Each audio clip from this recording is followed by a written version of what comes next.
Soyez les bienvenus à ce quatrième webinaire Cortex Formation, webinaire qui s'intitule Ni dans les choux, ni dans les roses. Et donc, vous l'aurez compris, un webinaire qui va traiter de la question du rapport à la sexualité chez les enfants. Je dis chez les enfants parce que dans un second temps, nous aurons l'occasion de traiter le rapport à la sexualité à partir de la puberté, donc chez les adolescents.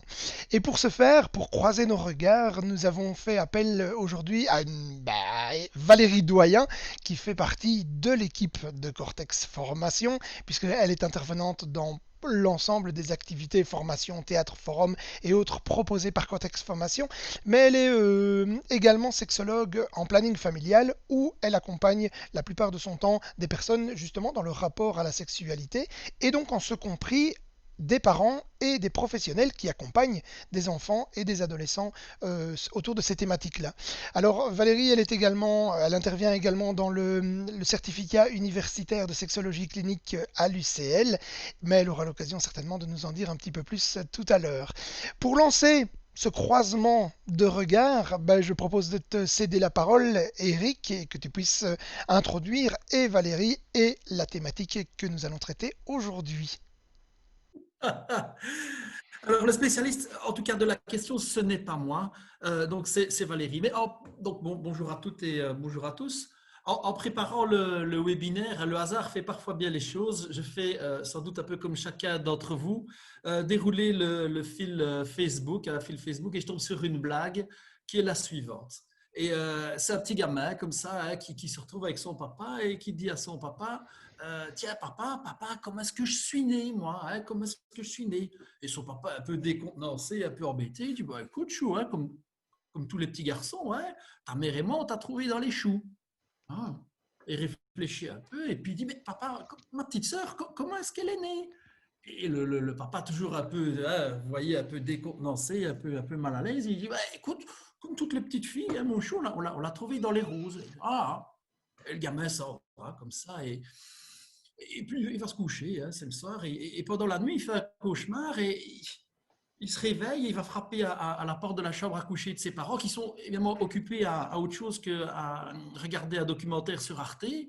Hein, et il ouvre la porte et il voit ses parents, oserais-je dire, à l'action comme ça. Il fait alors, on jardine. C'est une blague qui aurait fait sourire au moins mes enfants et Carla. Je vois que Christophe a beaucoup ri. Ouais, Christophe aime beaucoup le jardinage, il a la main verte. Euh, et donc, je ne sais pas ce que les parents vont dire le lendemain à ce gamin-là, mais ça me permet d'introduire le sujet, si j'ose dire, parce que c'est un sujet qui est, depuis quelques années, voire plusieurs années, dans de nombreuses discussions, je pense peut-être même depuis la nuit des temps, entre les adultes qui doivent aider les enfants à grandir ou à pousser, si on veut clore cette métaphore jardinière. Et donc, juste quand j'ai préparé le webinaire, je me suis reposé les questions suivantes. Je me suis replongé, moi, quand j'ai fait mes études d'éducateur spécialisé, ça remonte bientôt à 30 ans. Et je me suis rappelé que quand on décrivait un gamin comme ça, un petit, hein, on disait souvent de ses enfants, je me souviens d'un prof qui disait que chaque enfant était un petit pervers polymorphe, un petit pervers polymorphe. Et je me rappelle à l'époque de voilà, tous les regards un peu ébahis qu'on avait pu avoir avec les collègues de la classe. Mais je me suis surtout rappelé de l'application Doct avec laquelle, par la suite, on a cherché à débusquer la moindre perversion potentielle chez ces petits-enfants-là qui, bien souvent, étaient placés en institution, ils étaient soit suivis par des services sociaux, et ces mêmes enfants étaient placés parce qu'ils avaient été victimes de violences, victimes d'agressions sexuelles et parfois même d'inceste. Et dans la foulée m'est revenue l'idée que, aussi, entre-temps, une série d'affaires pédophiles hein, ont vu le jour en Belgique. Hein, je reparle d'ici d'il y a plus d'une trentaine, enfin près d'une trentaine d'années maintenant. Et rappelons-nous, ceux qui s'en rappellent, enfin, la Belgique n'a hélas pas le monopole évidemment de ce type d'histoire, mais en Belgique, il y a eu une réaction très très forte qui était la marche blanche hein, qui a eu lieu le 20 octobre 96 et où il y a quand même eu 350 000 personnes qui sont réunies dans les rues de Bruxelles. Et juste toutes ces affaires-là, toutes ces histoires-là, elles ont eu un retentissement sociétal tellement important, et je pense que vous serez, à mon avis, tous d'accord avec moi pour dire que il y a il y a une série de personnes qu'on pourrait qualifier de génération marche blanche. En fait, une génération d'enfants qui a grandi avec la peur, la crainte d'être enlevé, d'être séquestré ou de bénéficier, si j'ose dire, ou d'être victime d'autres sévices. Alors, je ne sais pas si cette crainte, elle est justifiée ou pas, mais je sais qu'elle a profondément ancré les rapports entre les adultes et les enfants. À tel point que, ben, moi, si je peux, enfin, je peux évoquer avec vous, et je pense que ben, ceux qui sont dans le secteur et dans le métier pourront peut-être, ça évoquera quelque chose pour vous aussi, c'est que ben, il y a la plupart des professionnels, eh bien, ils craignent que certains gestes soient interprétés d'autres intentions. Hein, quand on discute avec des enseignants, ben, ils hésitent, voire ils se refusent à poser la main sur l'épaule d'un élève en difficulté. Hein, c'est un assistant social qui me racontait que un jour, il était dans son bureau et il y avait une gamine qui tombe en pleurs, elle a une dizaine d'années, mais elle pleure, pleure, pleure, j'ai envie de dire toutes les larmes de son corps. Et ben, ce monsieur, il va ouvrir la porte de son bureau avant de pouvoir consoler, j'ai envie de dire, et d'accueillir physiquement toute cette tristesse. C'est aussi ces éducateurs qui, ah ouais, qui racontent qu'ils n'osent plus ou qu'ils n'osent pas aller donner la douche à des enfants en bas âge parce que les salles de bain sont un peu plus loin ou un peu éloignées des lieux de vie d'un foyer. Voilà pour cette idée-là. Et si j'ajoute dans la foulée que ben, vous et moi, depuis ce matin, je suis sûr que vous avez au moins entendu une fois, deux fois, trois fois, 10 fois, hein, une voix chaleureuse, presque câline, j'ai envie de dire, qui vous a vanté les mérites de Dieu sait quel produit, puis celle d'un chanteur, moi je l'ai entendu, me faire explicitement part de la manière dont il allait réaliser un acte sexuel. Hein. Vous appréciez qu'aujourd'hui, je ne reproduise pas le langage chirurgical, voire gynécologique auquel hein, le poète a fait appel. Parce que personnellement, sans être pudibond, moi, à 7h15 du matin, j'aime encore bien une ou deux métaphores. Et donc, juste par rapport à ça, c'est de se dire, ben, tiens, on est vraiment matraqué oui, de stimuli. Et du coup, je m'étais mis en quête hein, de me dire, bah, tiens, on va aussi illustrer ça par quelques images publicitaires bien senties en vue d'illustrer l'idée.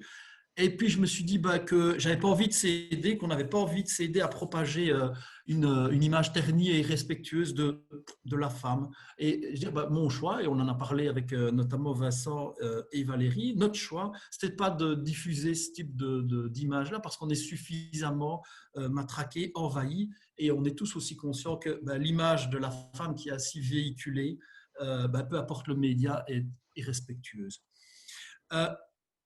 On sait bien que cette hyperstimulation, elle vient générer de la confusion. On sait bien que cette hyperstimulation, elle vient générer de la confusion, hein, entre autres quand la stimulation, elle est sexualisée. Alors, je ne dirais pas qu'aujourd'hui, hein, quand on allume sa télé, on en est encore aux pubs Tahiti, hein, qui ont appris à toutes les petites filles qu'il fallait se laver sans frotter.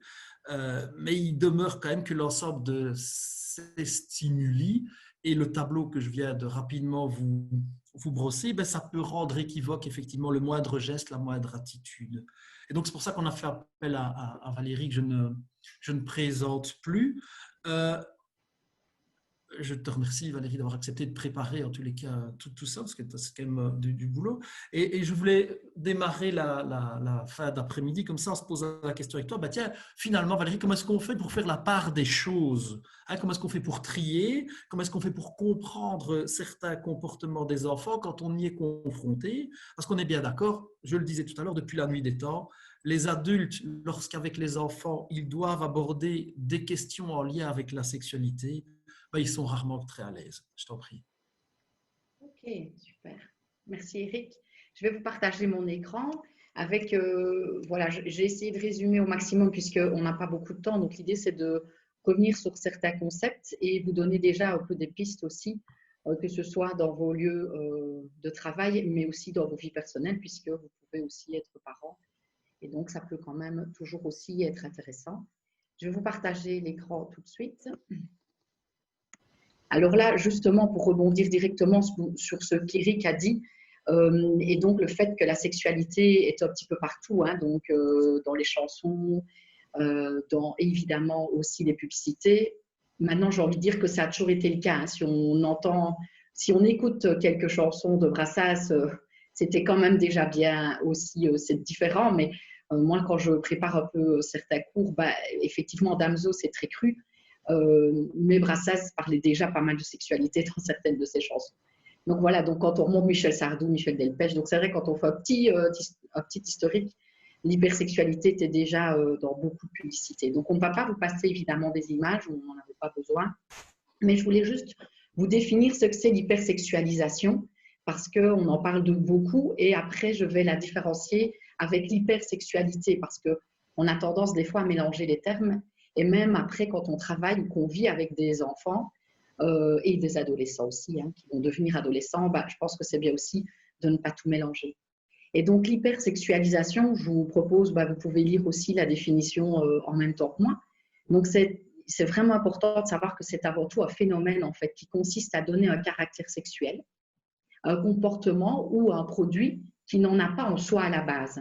D'accord? Donc ça c'est quand même important parce que bah, ça veut dire qu'effectivement on détourne un produit. Bah, là on l'a dit effectivement, il l'a dit avec Tahiti, mais c'est vrai qu'on a vu pas mal de produits qui étaient détournés de leur sens premier. Et donc, c'est également donc l'hypersexualisation, un usage excessif de stratégies, donc axées sur le corps, dans le but de séduire.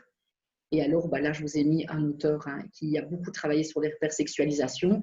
Et donc, c'est soit une tenue vestimentaire qui met en évidence des parties du corps, soit c'est des accessoires et des produits qui accentuent de façon importante certains traits et cachent les défauts, soit ça repasse. C'est des transformations du corps, donc qui ont pour but la mise en évidence de caractéristiques ou signaux sexuels. Là, c'est épilation des poils du corps, des organes génitaux, la musculation importante des bras et des fesses. C'est des interventions chirurgicales qui transforment le corps en objet artificiel. Et c'est des postures exagérées. Bah, ça, évidemment, on pourra en discuter peut-être, évidemment, dans le webinaire du mois de janvier, puisque là, on va pas mal parler aussi des réseaux sociaux. Voilà, ouvrir la bouche, se déhancher, c'est des manières d'être. Et c'est aussi des comportements sexuels axés sur la génitalité et le plaisir de l'autre. On estime à 14 000 allusions sexuelles par an sur une chaîne de TV, renforcées par les chansons, les clips et tout le reste. Donc la différence, le débat ne va pas s'ouvrir là-dessus, mais c'était vraiment, si je peux me permettre, une petite mise en bouche. Et donc, il ne faut pas confondre l'hypersexualisation, comme je viens de vous dire, qui est un phénomène qui consiste donc à donner un caractère sexuel à quelque chose qui n'en a pas en soi. C'est le plus souvent utilisé dans les médias, par les chanteurs, dans les publicités et de plus en plus présente sur les réseaux sociaux. Par contre, effectivement, parce que des fois, on peut dire, tiens, ce jeune a l'air d'être super sexualisé, etc. Et donc, c'est très différent puisque l'hypersexualité ou l'hyperexcitabilité, c'est un désir sexuel difficilement satisfait et c'est le fait d'avoir des pensées sexuelles très actives et très régulières. Et donc, une chose qu'il faut vraiment retenir aujourd'hui, c'est que la tranche d'âge dont on va parler aujourd'hui, jusque 12 ans, ils ne peuvent pas présenter d'hypersexualité étant donné qu'ils n'ont pas encore d'hormones sexuelles. Donc, s'il y a quelque chose que je souhaite vraiment que vous puissiez retenir aujourd'hui, c'est ça. Parce qu'en fait, on utilise vraiment à tort le mot sexualité pour les enfants. Et donc, eux, ils sont plutôt dans la découverte. Et alors, je vais vraiment passer en revue quel type de découverte et on va voir ça ensemble durant ce webinaire. Alors, pour commencer, ce que tu nous dis, Valérie, c'est que physiologiquement, tu nous dis que physiologiquement, ils ne sont pas, oserais-je dire, sexuables. Tout à fait. Donc, en fait, tous les plaisirs touchés par l'enfant de 0 à 11, 10, 12, 13 ans, en fonction de l'entrée dans la puberté, ça veut dire simplement, et ça on le verra très bien au mois de janvier, c'est lorsque les hormones sexuelles entrent en jeu. Et donc, la plupart du temps, c'est lorsque la jeune femme, enfin la future jeune femme, a ses règles et lorsque le garçon va avoir la survenue du sperme. Alors, ce n'est pas pile poil à ce moment-là, c'est quelques semaines ou quelques mois avant, mais ça veut dire qu'un jeune enfant de 6 ans, on ne peut pas parler de sexualité, d'accord, au niveau physiologique du terme. Donc, on mélange souvent, par exemple, si un jeune enfant de 6 ans a une érection, eh ben, on va dire, oh, il est excité, oh, il est déjà excité. Moi vraiment, j'ai des parents qui me téléphonent voilà, apeurés en disant, c'est peut-être futur violeur en puissance, il se frotte partout, il joue avec son sexe tout le temps. Ben oui, il est curieux et il a vite compris qu'en faisant ça, c'était vraiment quelque chose de très apaisant. Mais à aucun moment, il n'y a du plaisir sexuel comme on peut le ressentir à l'âge adulte ou à l'âge de l'adolescence. Ok, merci. Merci. Alors, pour commencer, j'avais juste envie, puisqu'on l'avait annoncé aussi voilà, dans le mail que vous avez reçu et dans l'invitation, c'est de faire la différence entre sensation, curiosité et sexualité. Donc là, vous verrez que la troisième colonne, on va un petit peu en parler quand même, hein, on ne va pas tout vraiment se dire on n'en parle pas du tout aujourd'hui, mais c'est vrai que ce sera beaucoup plus développé lors du webinaire du mois de janvier. Mais donc, là, j'ai pris, on aurait pu en tout cas choisir autrement, mais en tout cas, l'éclairage que j'ai voulu faire, c'est j'ai pris la bouche, le doudou et le miroir, parce que dans le développement psychosexuel de l'enfant de 0 à 12 ans, et bon, je pense que voilà, les participants aujourd'hui ont peut-être eu dans leurs études ou dans leur formation les fameuses phases hein, du développement de l'enfant. On les a des fois un peu oubliées. Et dans toutes ces phases, il y a vraiment la bouche, le doudou et le miroir sont 3 choses importantes. Et donc, j'avais juste envie de vous dire que la bouche, en fait, tout chez l'enfant va passer par la bouche. Et pourquoi? Parce qu'au niveau de la sensation, ça va l'apaiser. Donc là, évidemment, je reprends la chose basique de l'allaitement. Donc le fait, donc dès que l'enfant, je vais dire, vient au monde, la première chose qu'il fait, c'est vraiment de chercher avec la bouche pour s'apaiser. Donc là, évidemment, par rapport, là, on pourrait dire parce qu'il a faim, mais après, il va s'apaiser par la bouche, évidemment, avec la sucette ou autre chose, ou son pouce ou quoi que ce soit. Et donc, il faut quand même savoir que la bouche, c'est effectivement pour l'enfant une sensation d'apaisement. D'abord, la sensation, c'est être apaisé. Par la suite, évidemment, l'enfant, là on arrive plutôt en général un peu plus tard, va mettre tout en bouche parce qu'il y a de la curiosité due à une découverte. Ça veut dire que l'enfant va automatiquement mettre tout en bouche, tout ce qu'il a, parce que sa bouche est tellement remplie de sensations et terminaisons nerveuses, il va tout découvrir par là. D'accord? Et donc là, j'ai juste envie, puisqu'on est là pour parler de ça, donc il n'y a pas, on dit les mots comme ils sont. Moi, j'ai vraiment régulièrement des institutrices qui appellent plutôt au planning familial et qui disent « Oulala, j'étais dans les toilettes chez les petits en maternelle et Jérémy avait mis dans sa bouche le zizi de Jonathan. » Et donc, je dis « Ok, qu'est-ce que oui, mais ça, c'est pas possible, c'est qu'ils l'ont vu dans un film, on ne fait pas ça, etc. » Évidemment que si. Évidemment que certains enfants vont vouloir, pourquoi est-ce qu'ils ne mettraient pas dans leur bouche un sexe, puisque pour eux, ils ne voient pas ça comme un sexe sexuel, mais comme une partie du corps. Et donc, si à un moment, ils n'ont pas eu de cousins, de frères et sœurs, ça se peut en tout cas qu'à l'école, puisque c'est vraiment souvent maternel, que ce jeu de découverte a lieu et ça peut passer par la bouche, donc ça peut passer par effectivement mettre le pénis en bouche de son petit copain de jeu et on n'est pas du tout évidemment dans une fellation, on est bien d'accord, et là il y a effectivement, là on n'est que dans de la découverte, dans de la curiosité. Alors la bouche évidemment dans la sexualité, eh ben, je ne dois rien vous rappeler puisqu'on est tous des adultes et la première chose qu'on fait lorsque on rencontre quelqu'un et qu'on a envie d'aller un peu plus loin, c'est l'embrasser.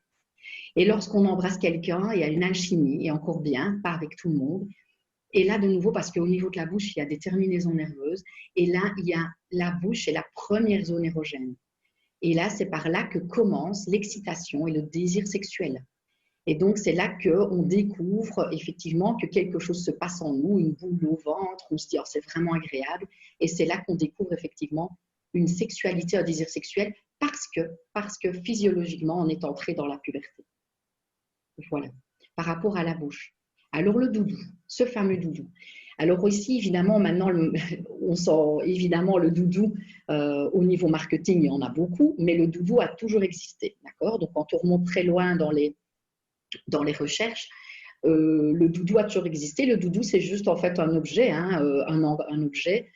Quand je dis un objet, ça peut être n'importe quoi, ça peut être un bout de tissu, c'est ce qui était le cas il y a très longtemps d'ici. Et en fait, ce doudou, c'est juste un ancrage important pour les enfants. et la sensation du doudou pour eux, c'est d'être rassurés. Donc, la première chose, c'est qu'ils sont rassurés par toucher le doudou, le sentir, le frotter. Et donc, ils en ont besoin parce que c'est souvent les odeurs des parents. Alors, les enfants placés, par exemple, on a pu voir qu'ils avaient aussi beaucoup besoin de ça. Donc, ils sont placés, par exemple, en pouponnière ou qui sont placés en famille d'accueil quand ils sont vraiment bébés. C'est vraiment très important pour eux aussi. Donc, on a vraiment besoin de cet objet qui nous rassure. Et cet objet, on va l'utiliser beaucoup, beaucoup dans une curiosité d'exploration de toutes ces parties de son corps. Et évidemment, de ses organes génitaux. Et donc, il y a une multitude de petites filles qui ont très vite compris que quand elles déposent ou qu'elles frottent leur doudou sur leur clitoris externe, c'est agréable, c'est apaisant. Évidemment que c'est agréable. Et donc, c'est sûr qu'à un moment, évidemment que le clitoris, il est là, mais de nouveau, lorsqu'elles explorent par curiosité avec le doudou leur corps, elles vont le passer partout, elles vont le déposer sur leur tête, et évidemment, elles vont le passer aussi entre les jambes. Et là, c'est de la curiosité. Donc, de nouveau, ce n'est pas une réaction de se dire « ouf, oulala, elle est en train de se faire du plaisir sexuel ». Il faut arrêter de regarder avec notre regard d'adulte. En fait, il faut essayer de se rappeler. Mais c'est difficile de se rappeler quand on avait peut-être 4, 5, 6 ans. Et donc là, on se frottait sur les fauteuils et effectivement, on pouvait passer le doudou, en tout cas, sert beaucoup dans la curiosité d'exploration du corps et donc de la partie aussi des organes génitaux. Alors, le doudou, plus tard, quand on est ado, moi j'ai des jeunes qui viennent me voir et elles ont toujours un doudou. Elles ont plutôt 17-18 ans. Et alors, quand je leur demande un peu si elles ont découvert leur corps, d'ailleurs le plaisir solitaire, on essaye de ne plus utiliser trop le mot masturbation parce que malheureusement, quand on en parle, on a l'impression que c'est un gros mot, masturbe quoi. Et donc, quand je demande aux gens, est-ce que vous masturbez? La plupart, ils me disent non. Puis quand je leur demande, est-ce que vous caressez ça? Là, oui, oui, ça, je fais. Donc, du coup, on voit bien que c'est encore très ancré de tabou dans notre société, en tout cas. Et donc, évidemment, les jeunes filles, elles me disent, ah ben oui, et quand j'avais 13, 14 ans, 15 ans, ben, c'est vrai que j'utilisais mon doudou, qui est peut-être devenu un nounours ou peu importe, pour effectivement découvrir leur corps et elles le frottaient sur leur partie sexuelle. Et là, elles pouvaient, alors à ce moment-là, ressentir un désir sexuel, une excitation, voire leur premier orgasme. Donc, effectivement, le doudou peut aussi aller jusqu'à servir de plaisir solitaire. Là, dans les études, on le voit un peu plus chez les jeunes filles que chez les garçons, parce que les garçons, vous l'aurez compris, tout est externe, et donc ils ont vite compris que leur main était très suffisante. Alors, le miroir, ce fameux miroir. Le miroir, il faut savoir que c'est vers effectivement 1 an et demi, 2 ans, 2 ans et demi pour certains. C'est là qu'ils se reconnaissent et qu'ils se disent « Oh, tiens !» Et d'ailleurs, si vous avez des enfants ou même ou des enfants dans votre entourage, c'est vrai que c'est très marrant de voir un petit qui se découvre pour la première fois dans le miroir. Il se demande un peu ce qui se passe, il va toucher le miroir et puis il va évidemment se demander ce qui se passe. Il va se reconnaître et donc la sensation dans le miroir, c'est une sécurité. Donc à un moment, l'enfant est sécurisé de se regarder dans le miroir et de se toucher, et de se dire « Ok, je suis normal » et donc il va pouvoir se comparer alors avec d'autres enfants. Là, souvent, effectivement, la plupart du temps, soit des frères et sœurs, soit effectivement les cousins ou cousines, ou alors quand on est effectivement dans des institutions, donc quand on vit en communauté dans des institutions, ça peut être les autres enfants aussi. On pourra parler du fait de prendre son bain ou sa douche ensemble par la suite. Mais en tout cas, là, le miroir sécurise. Et alors, au niveau de la curiosité, c'est vraiment lié à la représentation. Donc, c'est vrai que le fait de se regarder dans le miroir, l'enfant, il va vraiment être dans sa représentation. Et donc, évidemment, c'est certain, il va regarder tout son corps dans le miroir. Et donc aussi, cette partie sexuelle. Donc, c'est très fréquent de voir des petites filles avec les jambes grandes ouvertes qui sont en train de tripoter pour regarder effectivement dans le miroir ce que c'est. Et là, c'est normal. C'est si elles ne le font pas que c'est pas normal en fait. Et c'est ça le problème. C'est qu'on a des fois des adultes, et moi en consultation, vous imaginez pas le nombre d'adultes que j'ai, de femmes, qui n'ont jamais regardé leur sexe dans un miroir. Donc elles ne savent pas du tout à quoi il ressemble. Déjà, on ne sait pas tout voir, puisqu'on ne sait voir que la vulve. Et donc on a déjà, nous, par rapport aux hommes, voilà, en tout cas, une difficulté, puisque le garçon, l'enfant qui va se voir dans le miroir, va voir en tout cas ses testicules et son pénis, et donc il va pouvoir effectivement regarder. Donc c'est là qu'il va commencer à beaucoup tirer dessus. parce que sa première sensation, c'est « Ah, ben ça va peut-être tomber ». Puisqu'il a pu comparer peut-être que sa petite sœur n'en avait pas, ou sa maman. Et donc, c'est très perturbant. Et puis, c'est un moment où il va bien se rendre compte de la différenciation, qu'il est bien un garçon et qu'il y a des filles et qu'effectivement, les garçons ont, eux, ils vont utiliser d'autres termes que pénis. On pourra discuter des termes tout à l'heure. Et effectivement, la petite fille va se dire d'abord, tiens, est-ce que ça va pousser? Peut-être que je vais aussi avoir un tuyau comme mon petit frère ou mon cousin. Et puis, en fait, à un moment, effectivement, elle se rend compte que dans son développement psychosexuel, elle va se rendre compte qu'effectivement, c'est bien, ça ne poussera pas. Et donc, le miroir à la sexualité, c'est un méga bon apprentissage. Nous, on demande toujours, toujours, toujours de se regarder dans le miroir. Alors, un, pour se découvrir, et deux, pour être bienveillante avec soi-même et bienveillant. Et je pense que le miroir est aussi un bon moment de pouvoir se donner un compliment à soi-même. Et c'est vrai que les adolescents, et là on en reparlera évidemment au webinaire plus tard, peuvent être vraiment malmenés par le miroir parce qu'ils ont des périodes avec beaucoup peut-être d'acné. Voilà, on en discutera. Et donc le miroir n'est pas toujours un bon ami. Et donc là, évidemment, quand dans la sexualité, on parlera d'apprentissage, simplement de le fait que rien n'est acquis, évidemment, et donc on doit découvrir son corps et aller vraiment à sa recherche, à sa découverte. Et donc, ça passe aussi par le fait de se regarder voilà, sous toutes les coutures. Voilà par rapport à ça. Alors, juste avant de revenir vers vous, hop, j'avais juste envie pour certains de remettre simplement, de ne pas confondre le sexe biologique, le genre, l'identité sexuelle et l'orientation sexuelle. Là, c'est juste pour vous refaire un petit résumé, je vous laisse le lire. Alors, le sexe biologique, il est assez facile hein, puisqu'on l'observe génétiquement. Donc, XX pour les filles, XY pour les garçons. Et alors, évidemment, il y a les exceptions qui sont l'intersexualisation. Donc, ça, on en parle de plus en plus, hein, puisqu'effectivement, il y a des personnes qui peuvent naître et on ne sait pas si c'est XX ou XY au niveau… on ne peut pas le visualiser. Donc, ça, c'est les exceptions génétiques. Alors, il y a aussi le genre. En fait, c'est important. Le genre, ça correspond simplement au sexe psychologique et social qui est déterminé par chaque culture, par des déterminants spécifiques. Et là, j'ai vraiment envie de revenir parce qu'on peut travailler aussi avec des publics qui viennent d'horizons très différents. Et donc, je crois qu'on doit aussi vraiment, vraiment ne pas oublier avec certains publics. Enfin, là, moi, je pense par exemple à des dames somaliennes que j'ai suivies. Et là, effectivement, c'est différent aussi la représentation qu'elles peuvent avoir. Et donc, le genre, ça reste bien, ça correspond à ce qui est psychologique et social chez nous. L'identité sexuelle, c'est très facile, c'est est-ce qu'on se sent dans sa bonne enveloppe corporelle? Donc, est-ce qu'on se sent en adéquation avec notre enveloppe d'homme? Et est-ce que je me sens un homme vraiment au fond de moi? Et effectivement, et là on pourra en reparler, très tôt, on peut avoir des jeunes de 8-9 ans qui peuvent très tôt développer, en tout cas, une identité sexuelle dans laquelle ils ne s'y retrouvent pas. Donc, un garçon, voilà, moi j'ai une maman, son petit garçon de 7-8 ans vraiment était très très malheureux, elle ne comprenait pas pourquoi, et à force, elle a compris qu'effectivement, il lui disait tout le temps, je ne suis pas bien, je ne veux pas être un garçon.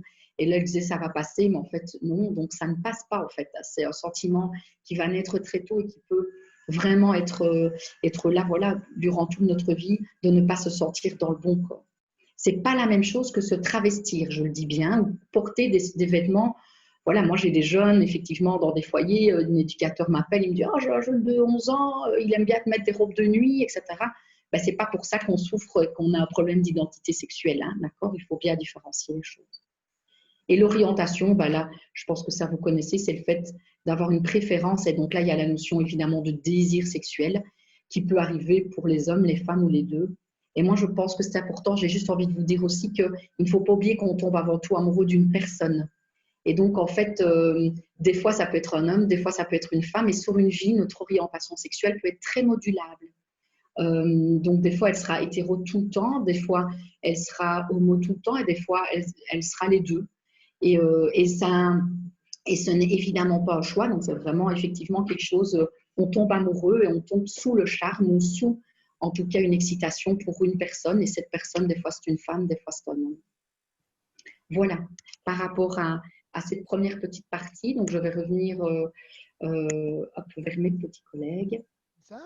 Moi, j'ai une petite question. Alors, Valérie, tu parlais enfin, j'avais noté masturbation, mais je vais parler plutôt de plaisir solitaire. Alors, tu disais, l'enfant avant la puberté n'est pas physiologiquement sexuable, pour reprendre le terme d'Éric, mais ça ne l'empêche pas d'avoir des plaisirs solitaires ou des moments de plaisir solitaire. Mais ça veut dire que, si j'entends ce que tu dis, ça n'est pas il n'y a pas derrière le plaisir physique une vision ou je ne sais pas comment tu peux.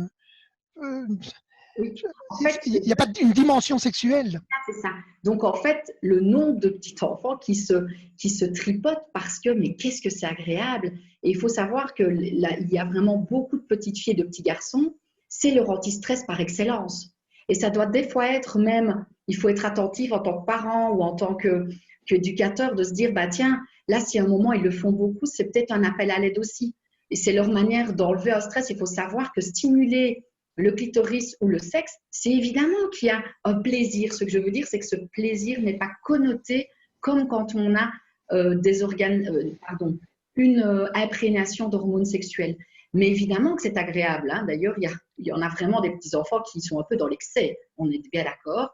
Et donc, du coup, parce qu'effectivement, c'est vraiment, ça apaise énormément. Hein. Ça apaise des tensions. Moi, j'ai une petite fille et elle m'expliquait qu'elle faisait ça dès qu'elle entendait ses enfants crier, ses parents se disputer. Elle dit, dès que ses parents se disputaient, elle me dit, je me rappelle, j'avais 6-7 ans, bam, je montais dans ma chambre et je me frottais sur mon lit, sur ma chaise, avec un doudou, peu importe. Et elle dit, du coup, hop, mon énergie, enfin, en tout cas, elle ne le disait pas comme ça quand elle était petite, mais sa concentration était vraiment sur un autre plaisir et elle essayait de ne plus entendre ses parents qui se disputaient. En fait, c'est tout à fait normal d'aller à la découverte de son corps. Le tout, c'est de dire aux enfants, en fait, qu'on ne joue pas au ballon, qu'on ne joue pas au jeu n'importe où. Ben, cette caresse qu'on se fait vis-à-vis de soi-même, ben, elle se fait dans un endroit intime. Donc, elle se fait plutôt dans la chambre, elle se fait plutôt au lit, ou elle se fait dans la salle de bain, ou elle se fait dans le salon quand on est tout seul. Exactement comme parce que les enfants, il faut toujours prendre des exemples qui leur parlent. Et si on les punit, ils vont se dire, je ne peux pas me toucher là. Moi, j'ai des jeunes femmes et des jeunes hommes qui ont été traumatisés parce qu'on leur a dit, on leur a puni. Là, ça remonte à beaucoup plus loin, mais c'est à peine si on ne mettait pas des pyjamas noués pour être sûr qu'on ne se touche pas. Quoi. Il ne faut pas oublier d'où on vient. Et donc, du coup, là, on a déjà progressé, mais ce n'est pas encore gagné.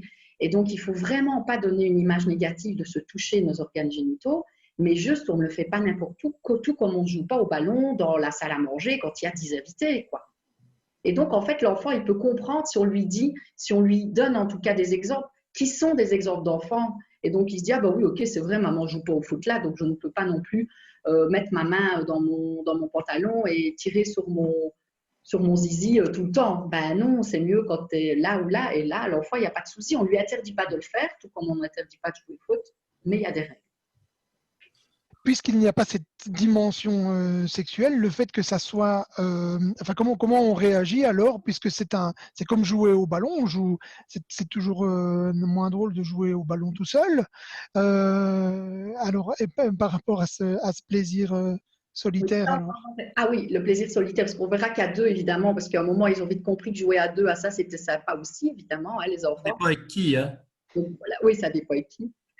Maintenant, donc, je pense que la question, c'est qu'évidemment, c'est agréable. Ce qu'il y a, c'est que ça, ce qui est embêtant, c'est qu'en fait, l'adulte, c'est lui, ça le renvoie à sa sexualité. Donc, en fait, qui est choqué là-dedans, c'est l'adulte. L'enfant, il se demande un peu pourquoi on le punit, en fait. Il se dit, bah, je sais pas quoi. Et en plus, l'enfant se demande vraiment pourquoi l'adulte a un visage fermé, ou il rentre dans la chambre, il voit le petit qui est en train. Il se dit, bah, qu'est-ce que tu fais? Bah, le petit qui dit, bah, je ne vais pas jouer avec mon zizi ou ma prune, moi, hein, maman, pourquoi? Ben, tu ne peux pas. Ah, ok. Mais l'enfant, si on ne lui explique pas pourquoi, mais comme tout, hein, si on n'explique pas à un enfant, ça c'est pareil pour toutes les règles. Mais là, on voit vraiment que c'est souvent les adultes, et comme Eric l'a dit dans l'intro, en plus, quand on vit en communauté, moi j'ai toujours dans une institution, ben, du coup, l'adulte, c'est pas un parent, c'est un éducateur et il a tout un bagage qui peut être compliqué aussi. Donc, le parent, déjà, lui, peut être un peu choqué, mais quand ce n'est pas notre enfant, voilà. Donc, je pense qu'il y a vraiment, en tout cas, beaucoup de choses à pouvoir apporter et les enfants et les parents, des fois, besoin aussi ils sont pas toujours à l'aise, ne serait-ce qu'avec leur sexualité. Et là, ils voient ça comme sexuel alors qu'il ne faut pas. C'est ça, l'interprétation du geste qu'un adulte fait à propos de ce geste fait par un enfant n'est pas la même. La compréhension n'est pas la même. C'est ça que tu disais, si j'ai bien saisi, je te vois acquiescer, tandis que tu te désaltères. Nous sommes donc d'accord. Cette question, Vincent, me faisait justement penser au témoignage que nous avons récolté en préparation de ce webinaire, parce qu'on aime encore toujours bien de donner la parole à quelqu'un qui vient directement du terrain. Et donc, on voulait vous partager la vidéo de Aurélie Letao, qui est éducatrice depuis une dizaine d'années et qui travaille dans un SASE. C'est un service d'accompagnement socio-éducatif. Et donc, Aurélie, elle accompagne des familles, ça fait 4-5 ans maintenant dans ce service-là. Et on lui a demandé un petit peu, tiens, comment cette question-là, elle y était confrontée dans son quotidien. Je vous propose de l'écouter.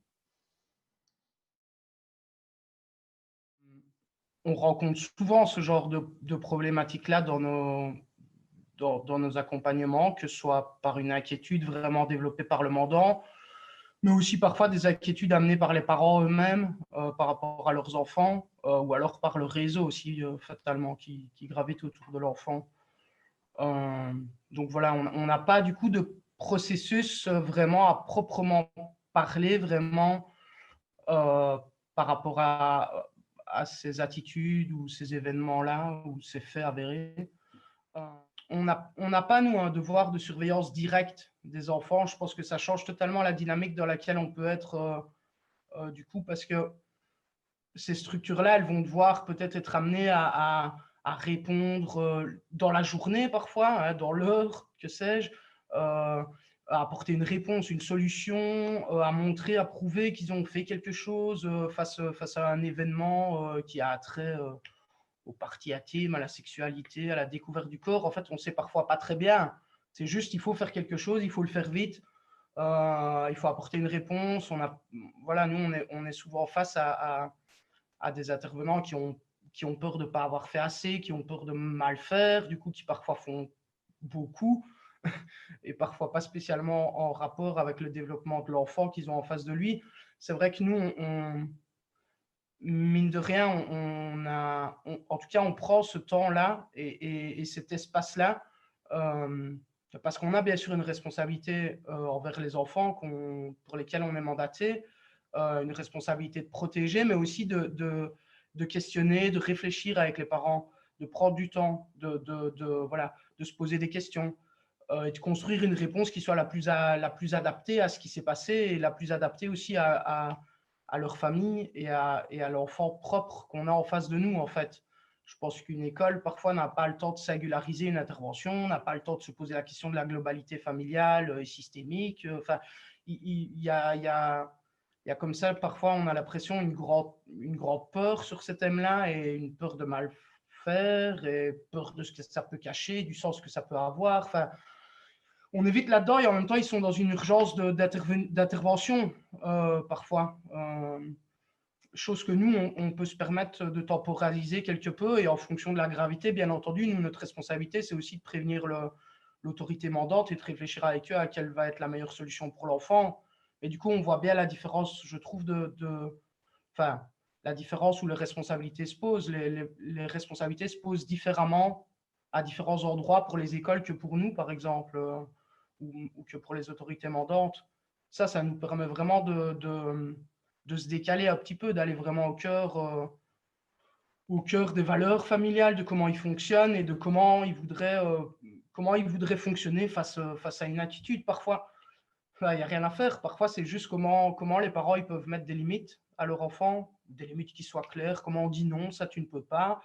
Parfois, en fonction de l'âge, expliquer le sens. Bien entendu que ça, dire non, parfois marquer une limite physique, je pense, hein, à l'enfant, fermer une porte, toquer avant d'entrer dans une salle de bain.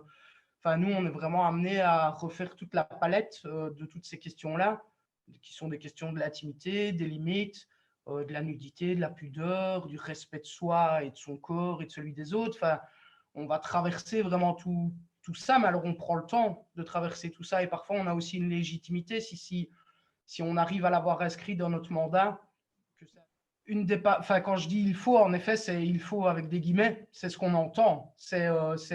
Il y a comme ça une impression qu'il faut absolument intervenir.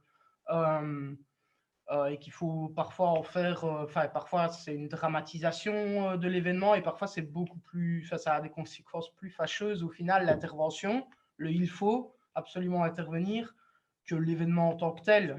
Dans notre service, on a, comme je le disais, le luxe de pouvoir prendre du temps et de pouvoir réfléchir à l'intervention qui soit la plus adéquate. Et parfois, c'est juste dire non ou reprendre une petite base théorique ou un fonctionnement familial. Et juste sur l'idée de dramatisation, je me faisais penser à une histoire qui m'a été narrée lors d'une supervision d'équipe, hein, où l'éducateur, il me parle du petit Coco. Hein, c'est un petit Coco, et il y a le Coco, dans le groupe de vie, hein, c'est un foyer, il y a 4 filles qui viennent trouver l'éducateur, ils disent « Il y a Coco qui nous a violés, il y a Coco qui nous a violés ». Et l'éducateur dit « Ah oui », et puis il appelle sa collègue, une femme, parce que c'est toujours mieux que ce soit une femme pour parler de ce genre de questions, hein, avec les petites filles. Et les filles, elles ont 8-9 ans, et elles commencent un petit peu à raconter. En fait, le Coco en question, il a baissé son pantalon et il a frotté son sexe sur les fesses d'une autre gamine qui n'avait pas l'air moins consentante que ça. Et quand je pose la question, je dis « Mais tiens… Qu'est-ce que vous avez fait du coup? On a dû prévenir les parents de Coco, les parents de chacun des 4 gamines, et aussi le juge ou l'ASE pour les gens de France, ou le SAJ pour la Belgique, ou le SPJ, enfin bref, peu importe. Et du coup, je pose une dernière question, parce que ça m'avait complètement échappé. Je dis « Mais il a quel âge ce Coco ?» Et l'éducateur me dit « Oh il a 7 ans. » Et donc je me dis « Mais tiens… » Toute cette dramatisation, comme elle disait Aurélie, ça m'a fait penser à cette histoire-là, parce que finalement, qu'est-ce qu'on fait pour se couvrir et qu'est-ce qu'on va amener comme effet, qu'est-ce qu'on va permettre, qu'est-ce qu'on va générer comme regard sur ceci. Et je te lance je te rends la parole, Valérie, après cet exemple, ces 2 exemples. Voilà, effectivement, c'est peut-être plus en institution, mais ça pourrait être évidemment dans un autre contexte en famille, de se dire, tiens, des petits cousins ont fait ça entre eux, qu'est-ce qu'on fait? Et donc, en fait, je pense vraiment qu'il faut partir. Le basique pour moi, c'est que il y a vraiment des différences qui sont logiques pour beaucoup, mais là, je pense que des fois, les résumés, c'est important. C'est que les jeux sexuels ou la découverte, la curiosité, donc là, vous m'avez bien compris, on est effectivement, si on est chez des enfants, donc la première chose, c'est l'âge. Donc, c'est sûr et certain que ici, si le petit Coco a 7 ans et que les 4 petites filles ont 6, 7 et 8 ans, on est clairement dans une même tranche d'âge. Okay? Et donc là, on est clairement dans un jeu de découverte et de curiosité. C'est clair qu'il y a des petits-enfants qui sont beaucoup plus curieux que d'autres et qui sont aussi beaucoup plus curieux par rapport à des gestes qui peuvent avoir une connotation sexuelle pour les adultes. Il y a des petits-enfants qui vont nettement moins avoir de plaisir solitaire, qui vont moins découvrir leur corps, voilà, et c'est parce qu'ils vont peut-être le faire 2-3 ans après. On n'est pas tous les mêmes, en tout cas, dans les phases de développement sexuel, mais il faut vraiment, effectivement, parler de la même tranche d'âge. On pourra revenir un peu dans le débat par rapport à la tranche d'âge. Alors, la maturité sexuelle, j'avais vraiment envie de vous en parler, parce que la maturité sexuelle, évidemment, on peut aussi avoir un jeune qui a 13 ans, d'accord? Alors là, vous me dites, oui, mais alors il est dans son développement au niveau sexuel, puisqu'il peut en tout cas entrer dans la puberté, mais il a une maturité sexuelle qui est beaucoup plus jeune. Et là, en fait, je vais vous dire clairement, c'est le cas des enfants qui ont un retard mental. Et donc, c'est sûr que des fois, évidemment, il ne faut pas oublier non plus cette maturité sexuelle. Donc, on peut des fois avoir 12 ans, mais avoir une maturité sexuelle d'un enfant de 3, 4, 5 ans. Si effectivement, on a un retard mental et qu'on a un corps de 12, 14, 16 ans, mais qu'on a, en tout cas, dans sa tête, un intellectuel, là, je mets bien des guillemets, de 5 ou 6 ans, on a aussi une maturité sexuelle de 5 ou 6 ans, on est bien d'accord. Et c'est ça que c'est très problématique. Moi, j'ai un monsieur de 62 ans, il doit venir me voir et je fais avec lui de l'éducation sexuelle de basique, de chez basique, parce qu'il a en tout cas une maturité sexuelle de quelqu'un qui a 8, 9, peut-être 10 ans. Mais il est venu parce que malheureusement, il y a eu une plainte et alors il doit faire un suivi pour montrer carte blanche et pouvoir rester en famille et ne pas avoir de problème avec la justice. Et donc la maturité sexuelle, c'est vraiment un concept important. Il faut aussi évidemment tenir compte qu'il n'y a aucune intention de faire du mal à l'autre, qu'on est vraiment dans de la découverte et de la curiosité. Et évidemment, là je vous apprendrai, il y a la notion de consentement. Et ça, c'est essentiel pour nous en tant que sexologues, c'est qu'on joue avec les mêmes règles du jeu. Donc ça, c'est comme tous les jeux, quoi. À un moment, on ne va forcer personne. Et ce qui fait que le consentement est plus facile, c'est d'être sûr que les jeunes ont bien compris qui jouait au même jeu. Donc, si effectivement, on a 2 petites filles et 2 petits garçons qui, peu importe où, hein, on peut dire des petits cousins entre eux qui jouent dans une chambre, et qui se retrouvent tous les 4 tout nus, à se regarder, à rigoler, à tirer sur leur zizi, à mettre même en bouche. Ben, si tous les 4 ils savent à quoi ils jouent et qu'ils ont envie de jouer à ça, c'est un jeu. Si maintenant il y en a un qui dit « moi j'ai pas envie de jouer à ça », ben, comme il n'aurait peut-être pas envie de jouer au Barbie, à la moto, au docteur ou simplement au ballon. Enfin, à un moment, il ne faut pas non plus toujours se dire qu'on a forcé les enfants à quoi que ce soit. Je pense qu'il faut aussi avoir confiance que certains enfants peuvent pouvoir effectivement avoir un consentement éclairé. Maintenant, il y a aussi, et là on pourra en parler dans le débat, où voilà, évidemment on n'aura peut-être pas beaucoup de temps, mais on va voir, il y a aussi effectivement les enfants qui ont vécu des abus. Donc c'est vrai qu'on pourrait parler aussi de certaines reproductions, d'accord, mais du coup l'enfant, lui, il le fait parce que si on lui a fait, il se dit que c'est peut-être quelque chose de positif, puisque ça a été fait en tout cas dans beaucoup de cas par un adulte, puisqu'on voit que les abus sexuels sont souvent inter, donc en tout cas au niveau de la famille. Et donc du coup, effectivement, il a pu se dire, bah tiens, c'est ok pour moi, puisque mon papa me l'a fait, mon grand frère, mon beau-père, mon grand-père, peu importe. Donc là, c'est vrai que pour moi, il faut quand même aussi avoir ça dans sa tête, mais la plupart de nos enfants n'ont pas été abusés sexuellement non plus, hein. Il ne faut pas non plus voir tout en noir, hein. Et alors, ça c'est évidemment essentiel, c'est que les enfants qui jouent ensemble doivent être dans la même phase du développement psychosexuel. Et là, bah, évidemment, on n'avait pas l'occasion de vous faire un cours sur le développement psychosexuel, puisque ça prendrait évidemment trop de temps. Mais c'est un peu les phases que j'ai essayé de vous dire tout à l'heure, avec aussi des phases de découverte, etc. Et c'est vrai que c'est très différent si on est évidemment en maternelle, en primaire, on n'est pas toujours dans la même phase de développement psychosexuel, d'où la tranche d'âge. Donc un jeune de 3 ans et un autre de 9 ans, ils ne sont pas dans la même phase de développement psychosexuel. Celui de 9 ans, il est déjà dans sa phase de latence, et donc lui, il va arriver dans la pré-puberté. Celui de 3 ans, pas. Donc là, pour moi, la notion de consentement n'est pas, en tout cas, la même. Donc, et effectivement, la notion de consentement est bouleversée quand on n'est pas dans la même tranche d'âge. Et donc, l'abus sexuel, comme vous pouvez lire, il y a une différence d'âge. Il n'y a pas la notion de consentement éclairé des 2 enfants. Il y a la notion de bien et de mal n'est pas claire, pas dans la même phase de développement psychosexuel, et la nature de l'acte. Donc là, j'ai donné une formation justement à des éducateurs du Luxembourg. Clara, je pense qu'il vient du Luxembourg avec nous ce soir. Carla, oui, Carla. Carla, excuse-moi. Et donc, là, ce n'est pas toujours facile parce que la dénonciation peut être… ils ne sont pas toujours à l'aise avec ça. Et là, en fait, elle me disait, l'éducatrice, que c'était un petit de 9 ans. Elle me dit, est-ce que c'est possible que le petit de 9 ans a mis son pénis dans l'anus de son petit copain de 8 ans? Et elle me dit, est-ce que là, c'est un abus ou un jeu?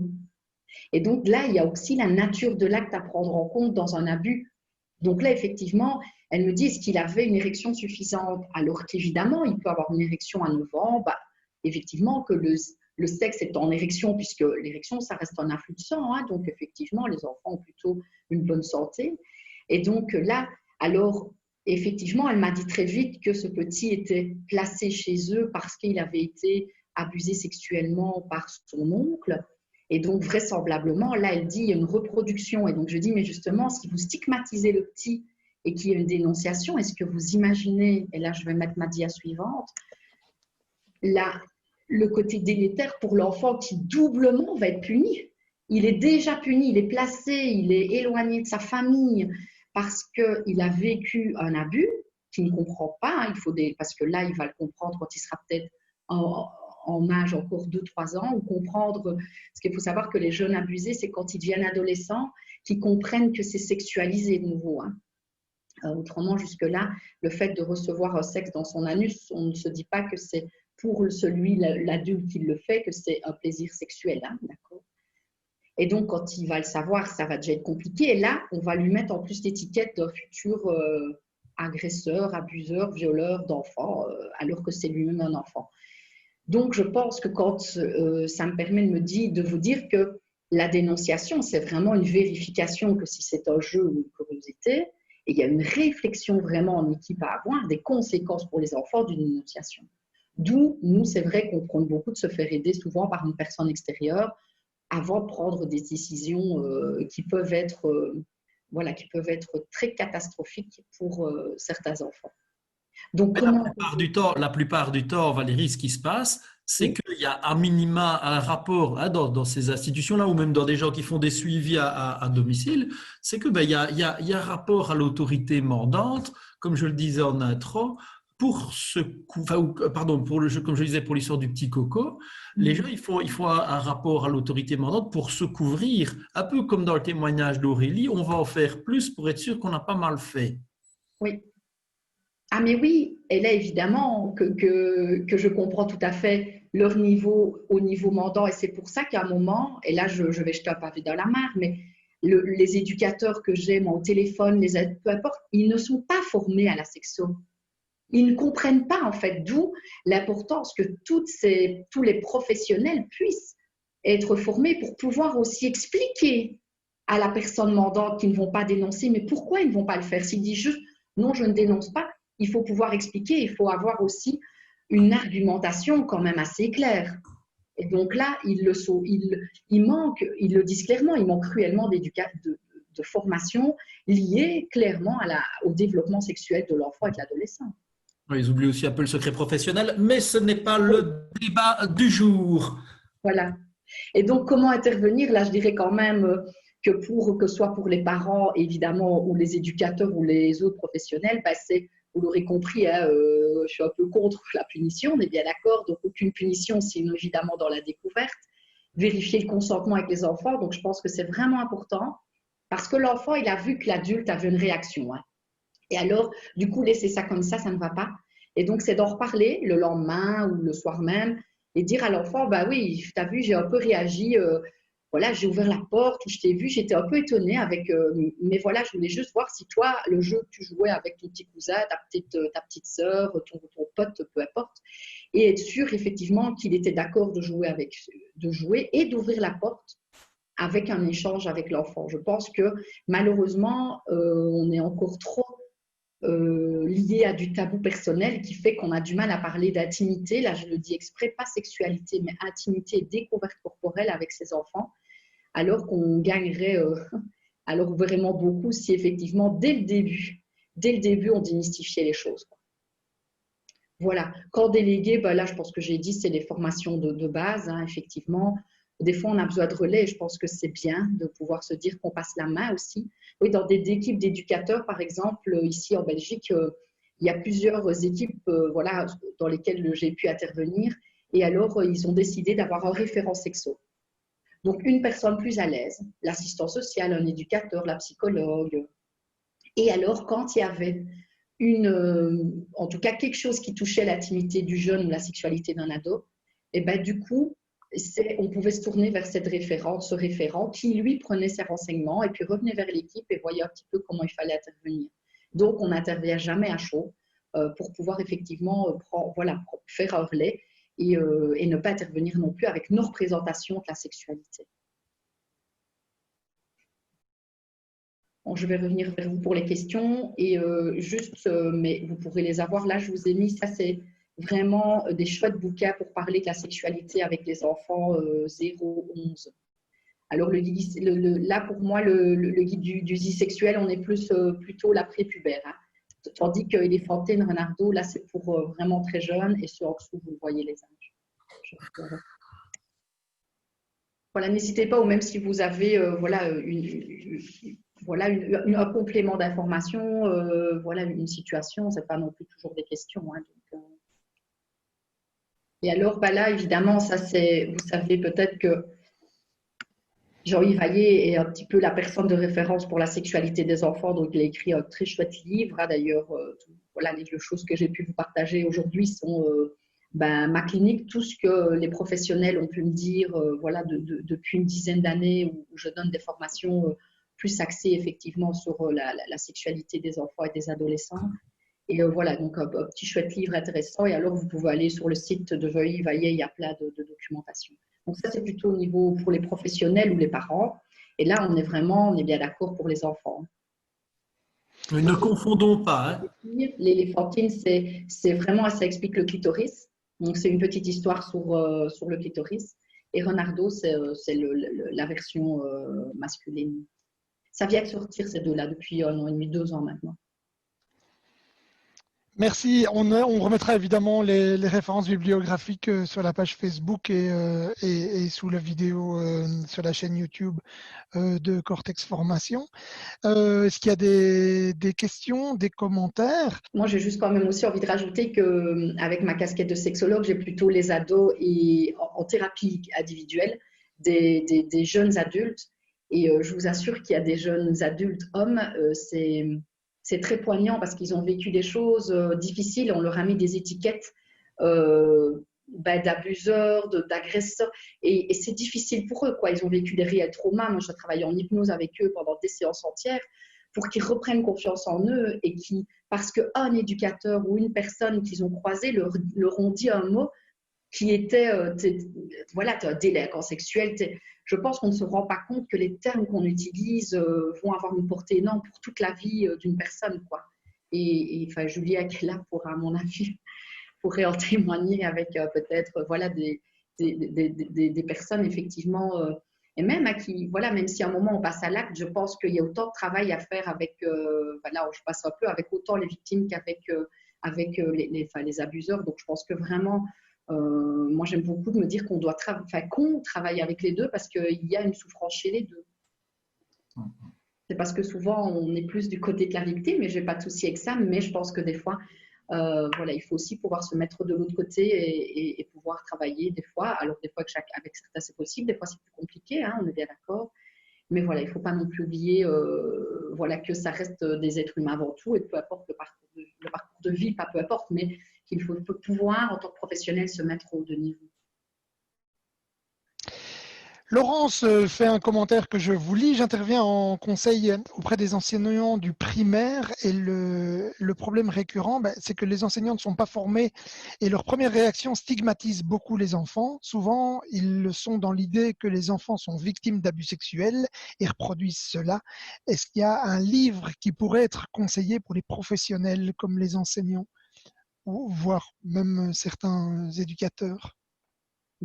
Est-ce que tu connais, Valérie, une référence bibliographique Là, tout de suite, non, puisque j'imagine que cela, c'est plutôt un livre où ça traite des abus ou… Des réactions peut-être à avoir et de pouvoir peut-être aussi décoder certains comportements, enfin décoder comme tu viens de le faire, certains comportements. Est-ce que d'autres personnes ont une référence bibliographique qu'ils pourraient partager?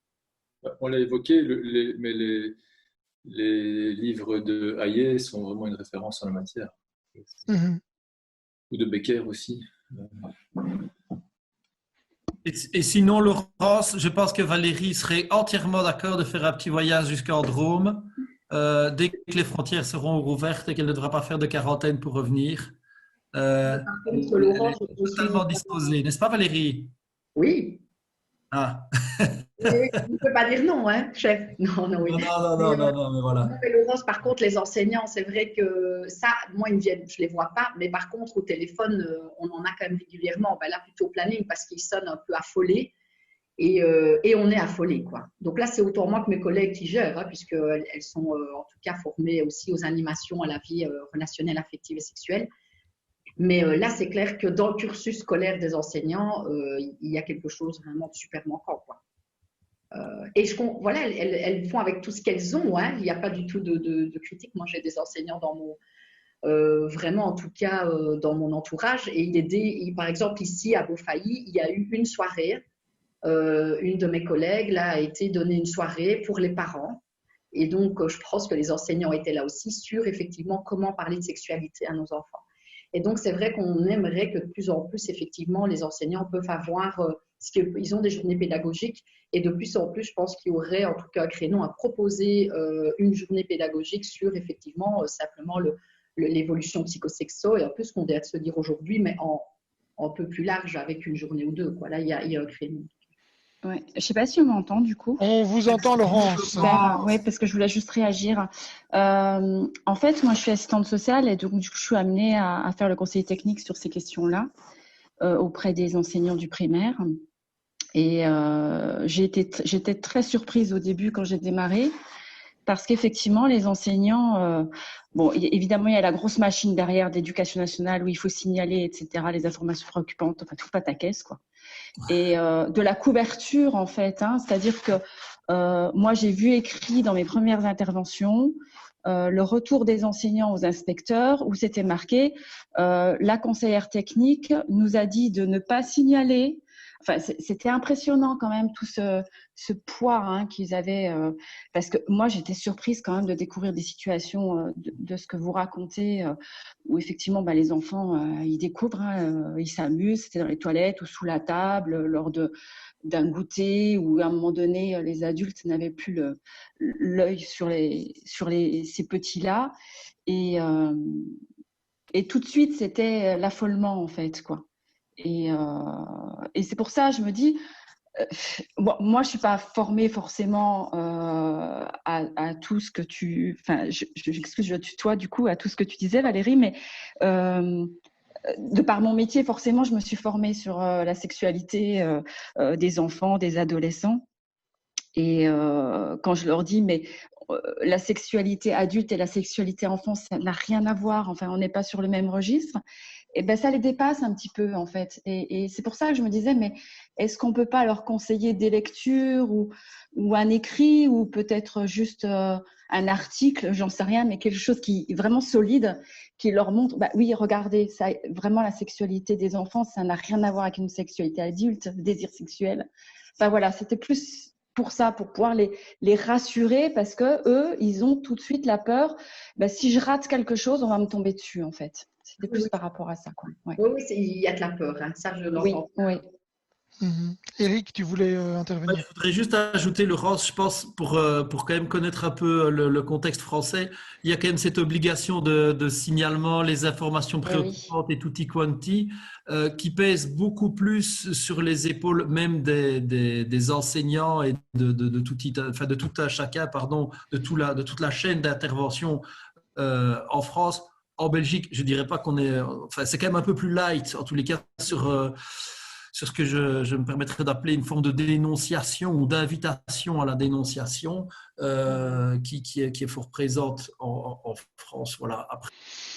D'autres questions, d'autres commentaires? Christophe de Sprimont qui nous remercie pour ce webinaire très instructif et très clair. Mais je suis d'accord avec ce qui a été échangé jusque maintenant. C'est vrai que quand on travaille avec les enfants, on est surtout amené finalement à travailler avec les adultes qui les accompagnent sur leur représentation. Et je crois que c'est presque l'essentiel de la démarche. Merci. Sophie? Voilà, ça clôture. C'est une belle phrase de fin, Sophie. C'est vrai, Sophie, c'est bien clôturé. Tu as fait le travail de Vincent et moi. Juste, ouais, salut, au revoir et merci. Est-ce qu'alors, Eric ou Valérie, on peut teaser un peu la rencontre du 5 janvier? On peut quoi, pardon? Teaser. Teasing. Oui. Tu veux carrément qu'on fasse ça? Bah écoute. Non, ça me fait. C'est vous tendre la perche. Bien sûr, bah ce sera la suite logique, évidemment. Ce sera la suite logique de ce qui a été abordé ici, en disant que les questions et le background restent sensiblement le même. Évidemment, Valérie développera quelques autres idées, notamment. Je ne veux pas évidemment déflorer tout le sujet, mais c'est vrai que la dimension Internet, YouPorn, etc., va beaucoup jouer, hein, je ne dis pas de bêtises, Valérie, dans la question des représentations, pour reprendre l'idée que Sophie nous partageait là tout à l'heure, autour de cette question-là. Voilà, ça me semble être un début de teasing. Eh bien, il nous reste à vous remercier alors pour votre participation à ce débat. Merci de l'avoir alimenté, merci de l'avoir fait avancer par vos questions, vos commentaires. Merci évidemment, bien sûr, à Valérie Doyen d'avoir partagé avec nous toutes ses connaissances, ou en tout cas une partie de ses connaissances. La suite, c'est sur les réseaux sociaux, puisque la suite sera soit en direct, en live, via le lien qui se trouvera sur les réseaux sociaux, soit en différé via notre page YouTube, mais également partagé sur les différentes pages de réseaux sociaux de Cortex Formation. Une excellente poursuite de journée et de toute façon, à très bientôt. Merci beaucoup à tout le monde.